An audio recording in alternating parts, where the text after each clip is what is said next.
Are you ready to lime? We're liming with celebrities Pastor Cal and Wendy Roberson, famous for their phenomenal book Marriage Ain't for Punks and the Lifetime TV hit series Married at First Sight.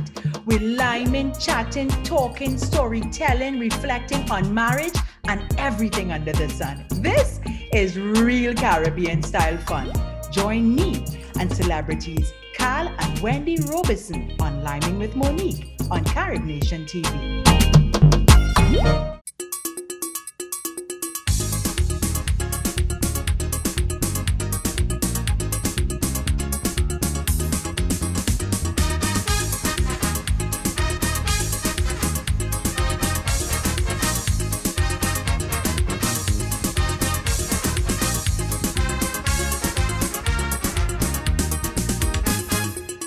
Hello, my name is Monique Marie McSween and welcome to Liming with Monique.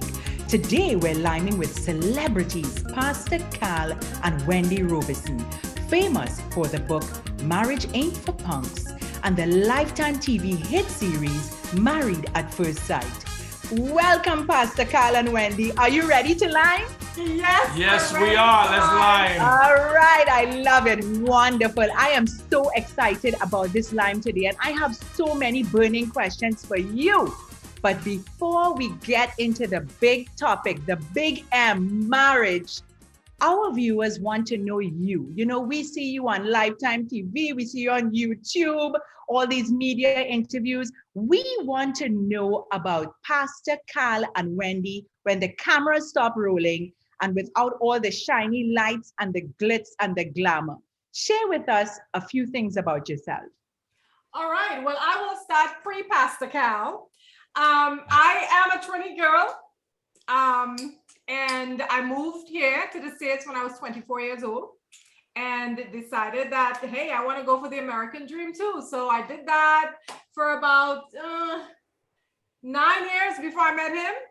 And when I met him, he was like the best thing that ever came into my life. I love it. Ever. I love it.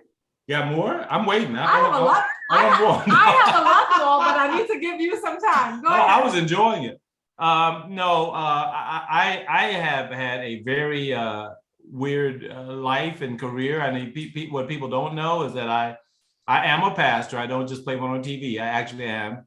But in addition to that, I spent 12 years in corporate America, everything from regional vice president to at an international investment company, to vice president of a bank, I was the dean of arts at Duke Ellington School of the Arts in Washington, D.C. So I've had sort of a crazy career, but all the time I had my hand definitely in pastoral ministry and in marriage and relationship counseling. When I met Wendy, though, it like went to a different level, and the level that we achieved together, because it's definitely not just me, is something that I could never have done alone. So she's been not only my inspiration, but my incredible support system and my ride or die chick. Wow, that is so beautiful. I love, Pastor Cal, how you said you could never have done it alone. And you know, I've been watching your media interviews on your YouTube, and I have to say that I just find it so heartwarming. I just love and admire the genuine admiration that you have for each other, the compassion, the caring that you share, that sense of dedication and partnership is just so inspiring. Share with us the role that genuine love and partnership, what role does that play in your overall life success? I believe it's important to have somebody on your side, somebody that you know is on your team no matter what. Somebody who's there, you know, with you, but can also hold your feet to the fire and say, hey, listen, that's not right. What you're doing is not good. You know, this is probably a direction that we need to talk about going. And Cal is that for me. And I know that I am that for him, you know, because like he said, and I own this, nothing that's happening in our lives could happen without me being a part of his life. Yeah. And for me and my growth and my progression in life, it's a lot because of him. Yeah. And I think that it's so important because when we talk about life goals, like everything that we're doing outside of marriage, it's very easy sometimes to say, you know what, marriage is this, marriage is this. But I think people forget that marriage, if done right, can actually create whatever you want it to create. I mean, success in business, success in life. I mean, just overall success in any number of areas, because I believe that marriage, as we say, which is like the basic foundation of our society, that once that's in place, you can build anything on it. And I'm just so glad that we've sort of figured that out. Yeah. That, you know, that together we can pretty much build anything we desire. I was just going through something recently with some contract negotiations, and you know, I wasn't thinking about it. And Wendy was like, no, do this, no, this, I think. And I was like, wow, that makes sense. Okay. All right. Okay. And you know what? It's a good thing I did. But that's how I believe we are. It's not just us being married and getting along, but I look at it like this. If it's just me, I only have this view. But together, if we're back to back, we have a 360 view of everything. Yeah. You know, and we can handle anything. Said. Yeah, Beautifully said. Yeah, I can see what he can see what I cannot. But as far as, you know, doing this, how, you know, that how we relate to each other play into what he does and what we do publicly. We set goals for our marriage. We believe that everybody should have goals for your marriage. It's like, you know, some people just get married and just don't think about it. Just live day by day, just however the wind blows, that's how we're gonna go. But if you have like set goals for your marriage and you know these are things that you want to accomplish, then you're held accountable to that. Yep. You know what I mean? You don't just give up and say, okay, I'm tired. I'm going my way because we had an argument. You're willing to push through and fight because you know you have something bigger to accomplish. Yep. But with us, one goal that we set was to help couples. And that holds us accountable. You know, we don't have the luxury of being mad at each other or staying mad at each other. We can be mad at each other, like we are a lot of times, but we don't have the luxury of staying there in that space. You know what I mean? Yeah. And that's one of the great things about this. Wow, that is, you know, the two of you, I just love the way that you start each other's, you finish each other's sentences. The synergy is there.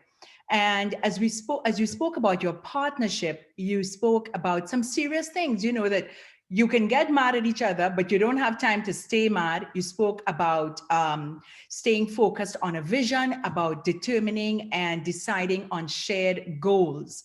Pastor Carl, you wrote a book called Marriage Ain't for Punks. And incidentally, I ordered my copy. Yes. And I'm advising everybody right now who is married or thinking about getting married to buy the book, Marriage Ain't for Punks.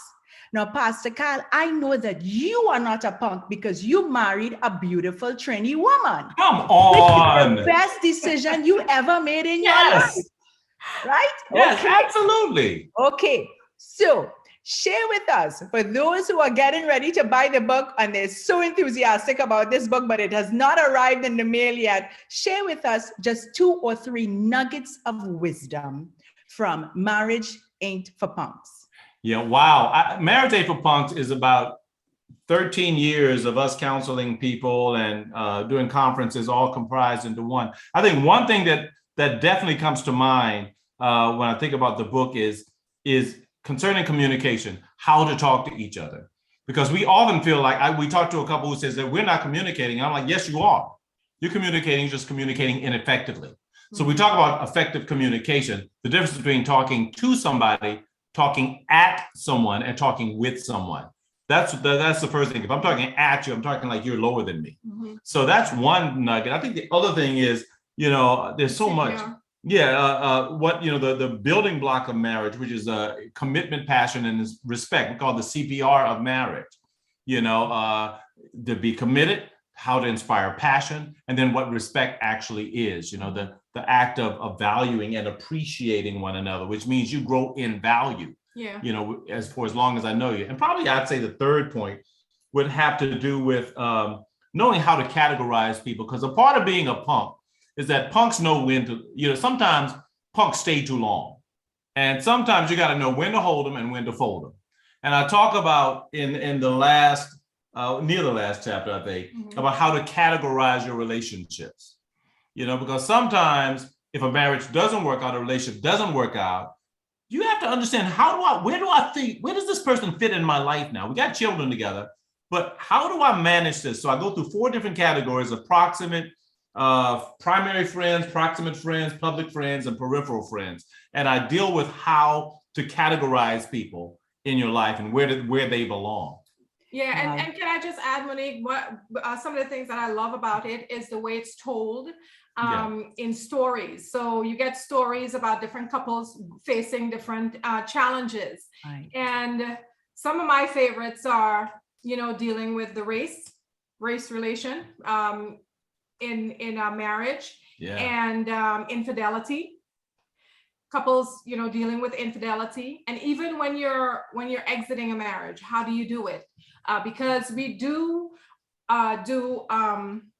pre-divorce counseling for people, and people need to know that when you're exiting, you need to be a whole person. You can't leave a relationship or a marriage bitter.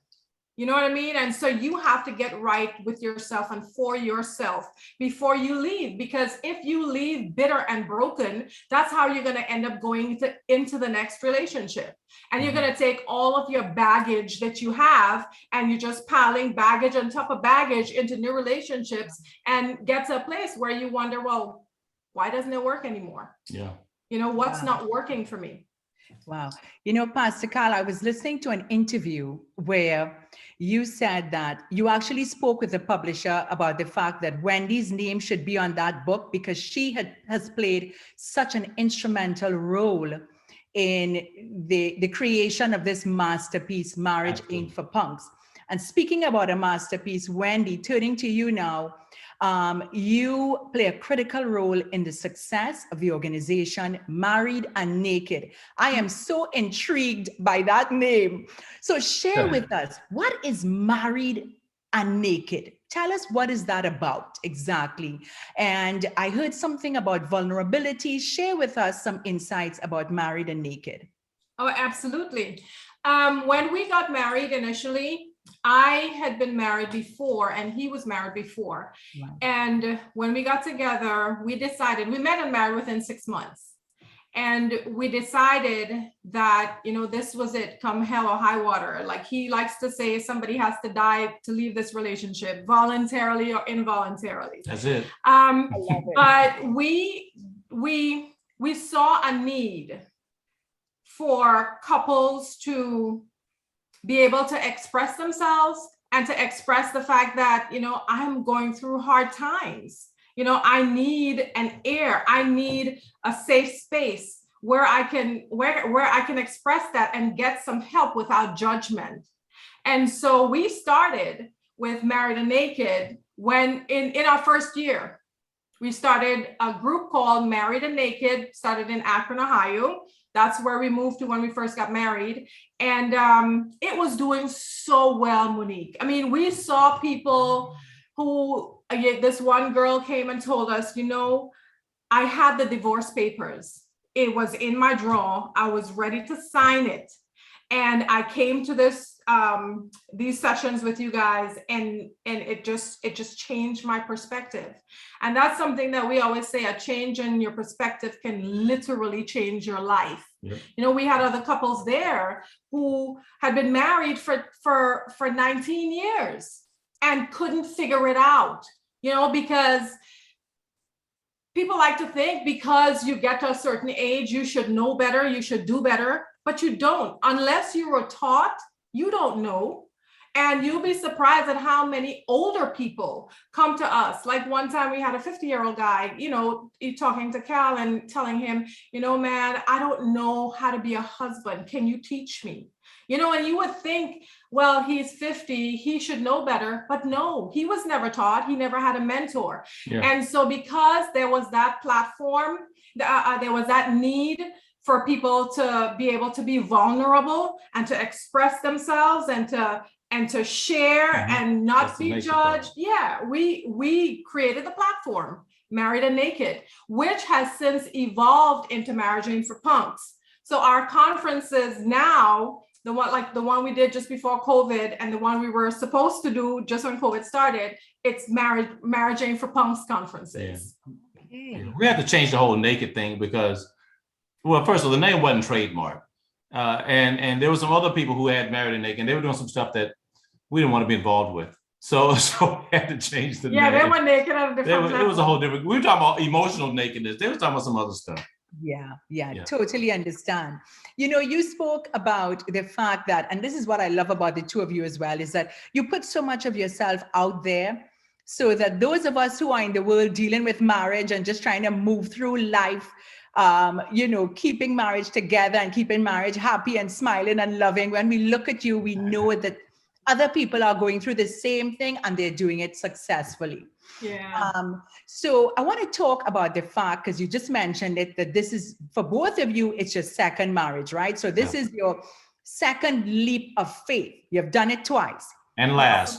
For my husband, this is his second marriage. For me, it's my first. Now, I have it on good authority that he said after his first marriage that he would never, ever, ever, ever again in life get married. And then he met me, right? He got married and he made the best decision of his life, right? Right. And I know he would agree. I'm not saying it, I'm not telling secrets, it's all true. But the thing is that there are a lot of people out there who said the same thing. I am never, ever, ever doing that again. Never. What do you have to say to people who they've been divorced, they want to take a second chance, but they just don't trust, they just don't know? What do you have to say to them? What's your advice? Well, what I would say is that, first of all, I understand. I mean, look, who wants, if I get burned, why am I going to put my hands in the fire again? You know, it just makes sense. So the logical thing is, you know, I'm not going to ever do it again. But the problem wasn't marriage. The problem was the person you were married to. Right. And I quite often, I tell people, you know, marriage doesn't work, people work. And marriage is just an institution. So because you may have married the wrong person the first time, doesn't mean it won't work the second. And the thing you have to understand is that quite often we'll take our baggage from the first time around and we'll gather all of our bad experiences and all of the negative things that we've gone through from the first, and we create a standard as to what we believe marriage looks like based on those bad experiences. And the secret to succeeding the second time is putting things in context and understanding that those bad experiences were attached to a bad mix of people. Right. It was simply attached to the wrong person. You know, you have the ability, and Wendy always says this, you have the ability to create any kind of reality you want. I was that guy who said, I'm done. I ain't gonna ever walk down the aisle. I'm never gonna marry. I was single for 9 years before I married again. 9 years. And I was determined, nope, I'm done. And then you met a Trini woman, and that was it. But no, I met her. Oh, I love it. And all of a sudden it was like, but with her, because I had dated before, but with her, it was kind of like, wait a minute, maybe there is something out there, you know, that, because she was different. And finally I found somebody who supplied me with the one thing that I've been looking for. That's somebody because everybody's looking for something different. What I was looking for was somebody who I knew unquestionably, undoubtedly, that she was going to be my supporter, my encourager, my ride or die person. I didn't need nobody who could cook. I didn't need nobody I wasn't looking for that. I wasn't looking for a millionaire. I was looking for somebody who I knew had my back, somebody who I knew could support me, somebody who I knew if I broke both legs, she gonna in a war, she gonna grab me and carry me out I knew that. When I met her, I said, okay, that's it. And like she said, in 6 months after we married, I was like, okay, let's get married. After we met, I was like, let's get married. So a lot of people carry luggage. We all have baggage, but the secret is turning that baggage into a carry-on as opposed to bringing a trunk, into your next relationship. Love it. So we spoke about marriage, again, the second time. Okay, now we're going to go to the opposite side, the total extreme. Let us talk about married at first sight. So that is mind-boggling for many, strange for a lot of people, but for a lot of people, it's also very inspiring. Yeah. Just to think of two people getting married within minutes of first laying eyes on each other. Pastor Cal and Wendy. Okay, we're having a flat out truthful day, a truthful moment right now. All right. Do you really think two people can have a successful marriage if they have not dated first? Yes. My short answer is yes. Okay. Now, I think that it happens more often than we realize. Arranged marriages are probably about, over 75% of the marriages in the world are arranged. India has an incredible amount of arranged marriages, and a lot of the Eastern countries do. Even in America, there are arranged marriages in some areas of America. So I do believe that arranged marriage can work. What we do is a different version on it. And just to point this one thing out, quite often people think that we found two people, put them together, and boom, they marry. No, we go through months, and I mean months, 3-4 months of vetting these people. To even get started, you have to answer a 75-question questionnaire before you even consider it. Then you have to answer a 500-question questionnaire once you are considered. Then you have to have 2 psychological evaluations by 2 different times you meet with psychiatrists. Then you have to have background checks. Then we do a deeper background check. And then we sit down and we interview these people. And then we talk with their family. We go through a lot before we decide to put them together. The kind of paperwork and analysis that we've developed over the last, 14 seasons is extensive. And by the time we put them together, we know what works, what might work and what not. Do we always get it right? No. But I think that we have now, maybe 9, 10, 12 couples that are married, and we have like 9 babies. Yeah. 9 babies and 12. Wow. I think there are about 9. How many babies are there? We can count them. 1, 2, 3, 4, 5, 6. I think we have at least 8 babies. And these are families that have been created, so can it work? Yes. And a lot of these people, there are 9. Yes, I just counted them in my head. There are, a lot of these people are married, are very happily married. And this is the best thing in the world for them. So yeah, it can work. Yeah. I'm so happy to hear that. Yeah, we actually like to say, Monique, that love is a decision. It's True. not a feeling, because feelings are fleeting. They come and go in an instant. You know what? You wake up on the wrong side of the bed sometimes. And if we were to equate that with love, then nobody will stay in marriages or relationships. That is so true. It's for us, it's a discipline. It is. It's something that that you want and that you decide. You make a decision to work at it. You make a decision to push through. You make a decision to love the person that you love. Yeah. It's like the commitment. I guess the best definition I heard from my college professors, he said that love is a decision you make, an intellectual decision you make to fulfill another person's legitimate needs.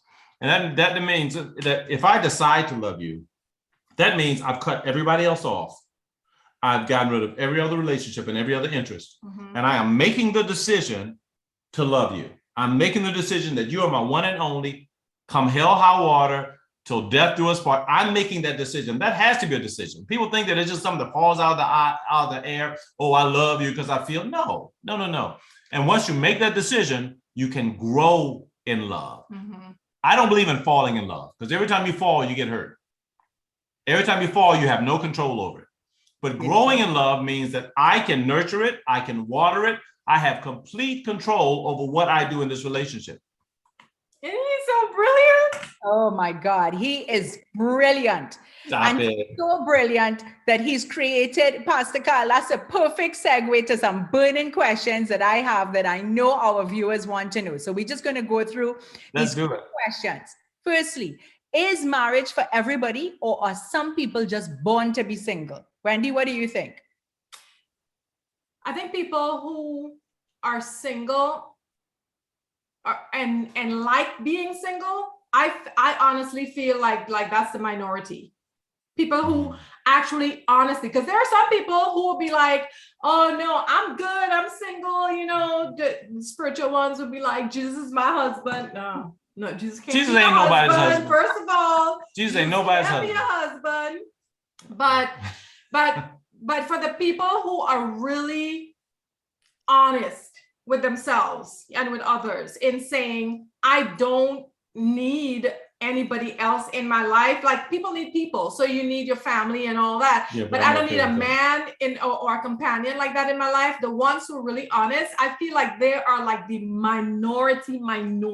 Yeah. Because I do feel like there are some people who say, I don't need a man, only because they having a hard time finding one. Right. You know what I mean? And I think in addition to that you're absolutely right. Because I think that even if you look at it from a religious or perspective, you know, from the Judeo-Christian perspective, there were people who were called eunuchs, and it's like they were chosen to be single. It's like, you know, they were born and that was a part of them. That's who they were. They didn't want to be single. They wanted to dedicate. It's like maybe monks or whatever, you know, they want to dedicate themselves to single life. Yes.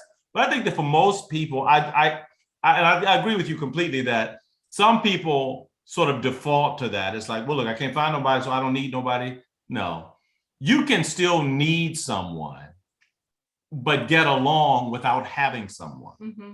It's like, I need my eyes. I don't just want them. I need them. I can't see you. I couldn't see my beautiful wife. I need them. But if I lost them, could I adapt? Absolutely. I learned Braille. I'd get a stick. I'd do the whole thing. But, you know, I need them. And so I want people to start thinking of it like that. It's okay to need somebody. Mm-hmm. It's okay to need a mate. But don't say that I wasn't meant to be married, you know. And you don't mean it. And don't mean it, yeah. So true. So true. Okay, next question. How do you deal with bad stepchildren? Oh, so my God. You're into a blended family now, you know, your new husband or your new wife has kids and they're just bad stepchildren. How do you deal with bad stepchildren? Well, we were a blended family. Yeah. Well, first of all, Monique, we like to put a positive spin on everything.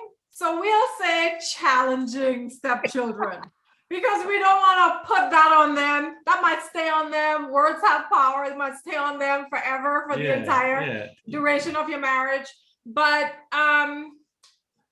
as far as challenges with stepchildren, we understand that.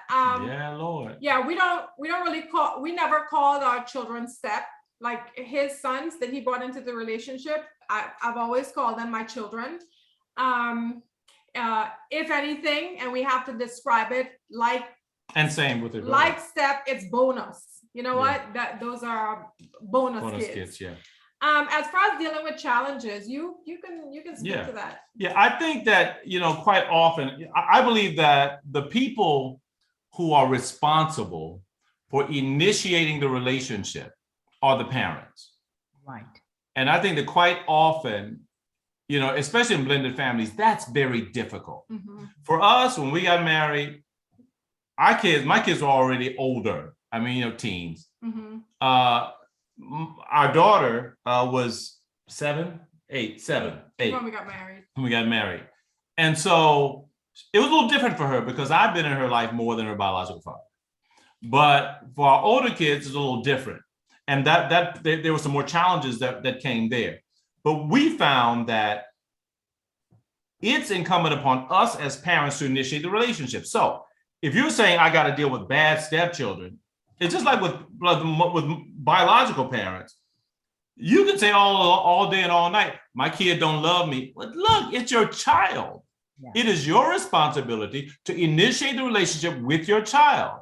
And even if your child does something stupid, you still love them. You have to go back to them and reinitiate a new relationship or try to build on that. So I believe that it's our job. And if the children and you are not getting along, the first thing that needs to happen is that the parents have to understand, have to decide, what are we doing that's causing this a problem? I think quite often when you come into a marriage, especially like with children, like I'll talk about me and Chloe, our daughter, I didn't come in as a disciplinarian. Right. She didn't know me. And I'm not going to be that guy. So I came and I said, I want to be the soft place for her to land. My job was to be the soft place for Chloe to land. I wanted to be the guy that she would come to, and I had to build a relationship with her. I'm not coming in and saying, no, you're going to do this. That's what parents really screw up, because they come in and trying to exert their authority. And the fact is, they already got parents. These kids got parents in a lot of cases. Yeah. So you don't need to exert authority. You need to come in there and just support your wife, support your husband, as we've done, and then let the kids come to you. Yeah. So And what one thing I must say, I learned a lot about parenting when we got into our relationship, and actually when we got married, because it was different for me. You know, I come from a country Trinity home. My mother was like, do as I say, not as I do, right?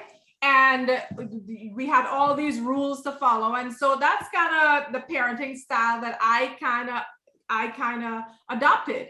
You know, so when we got into our marriage and we had these challenges, I was like, hold up now, wait a minute. No, it's my, I came in with that same kind of, it didn't work.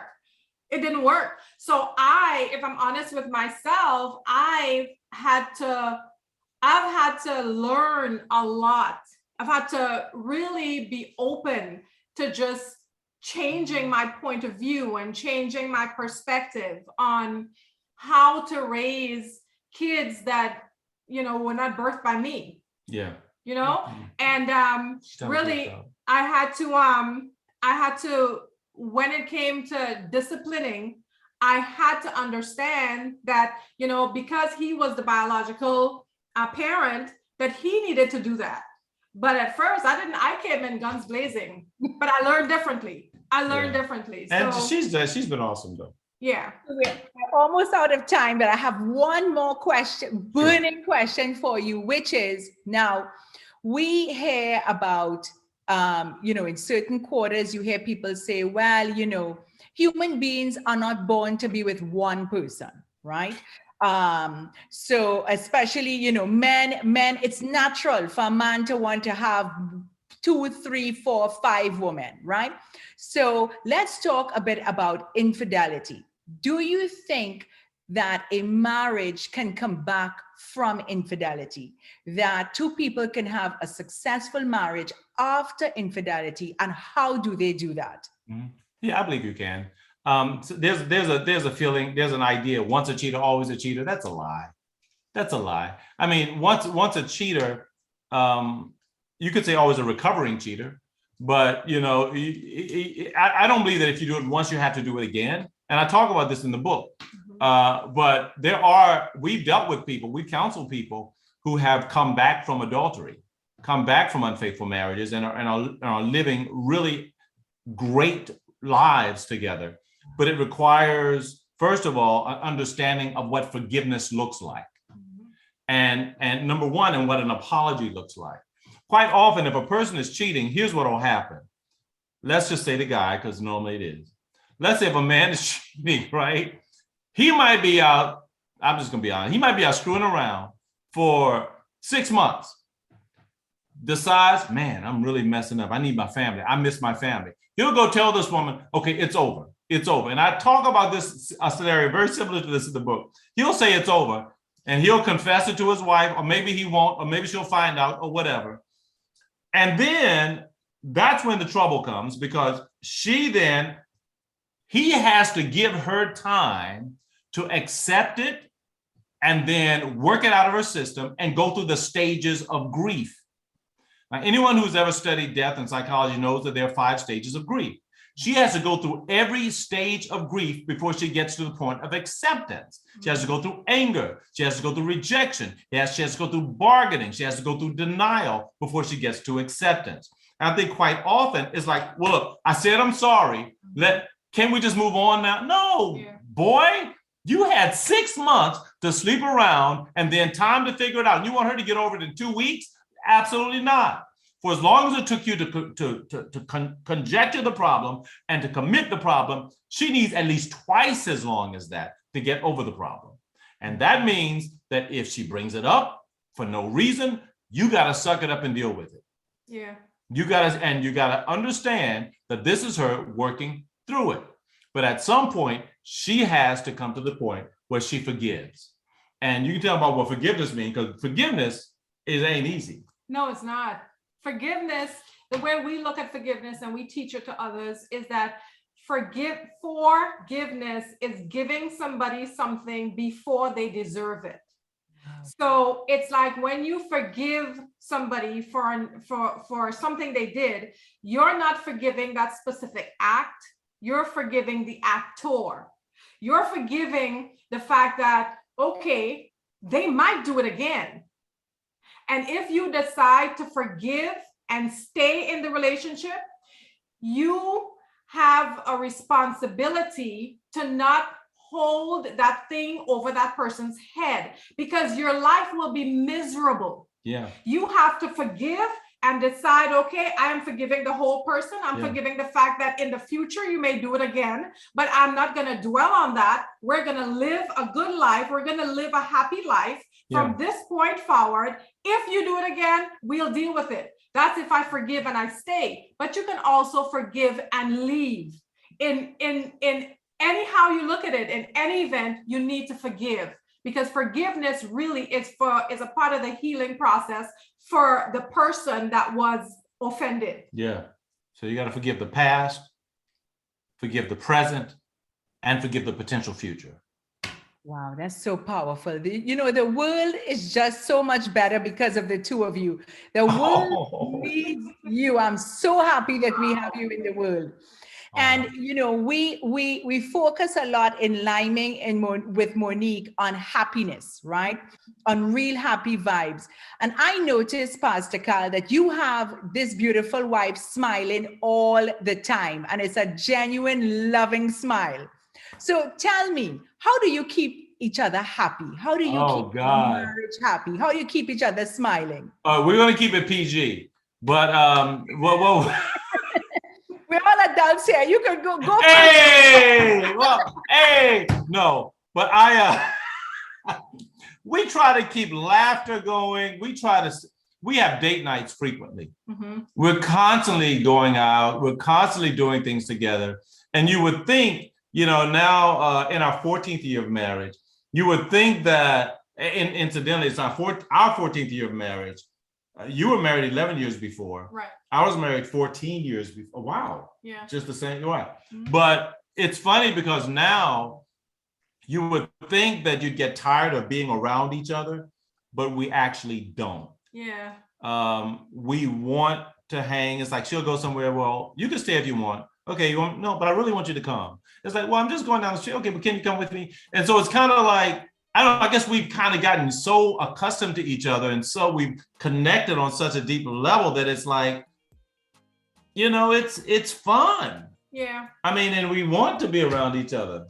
Yeah. And the thing is, Monique, I don't believe that somebody else can make you happy. Like, he can't make me happy. I have to be happy for myself. Yeah. From within. I have to find that happiness. He can lend to it. But if I'm constantly an ornery person, a sad person, a mad, whatever, then that stays with me. It's nothing he can do to fix that. I have to fix me first. I can't do anything to make you happy.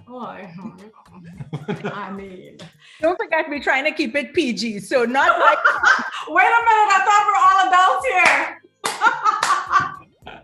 Yeah, but like he said, we're very intentional. There are those times when we grind, we work, we go hard at work. But there are also those times when we start playing, we go hard at that too. Yeah. We're very intentional about how we structure our relationship, our marriage, our love for each other. Yeah. And you know, you're Trini, so you understand that. I don't know if it's a Trini thing or what. So I'm going to ask you this, Monique, and you tell me. All right. Everything we talk about, I don't care what, we could be around friends. It's like there's always some kind of sexual innuendo. Yeah. Is that the way it is? It is, because we live and we love life. Right? Right. We live and love life and each other, and we embrace everything about life and each other. No, I'm not mad. I'm not mad at it. Don't get me wrong. I'm not mad. Monique, how can you be talking about, oh man, for my fireplace, I like to get a big, nice wood. What am I supposed to think about that? Listen, we have sex, lemon, and rum in everything. Thank you. Solution to all things. Confirmation. All right. Hey, I accept it. I'm not tripping. Listen, I have so enjoyed this line with you, and I know that our viewers did too. Pastor Cal and Wendy, thank you so much for joining. Our pleasure.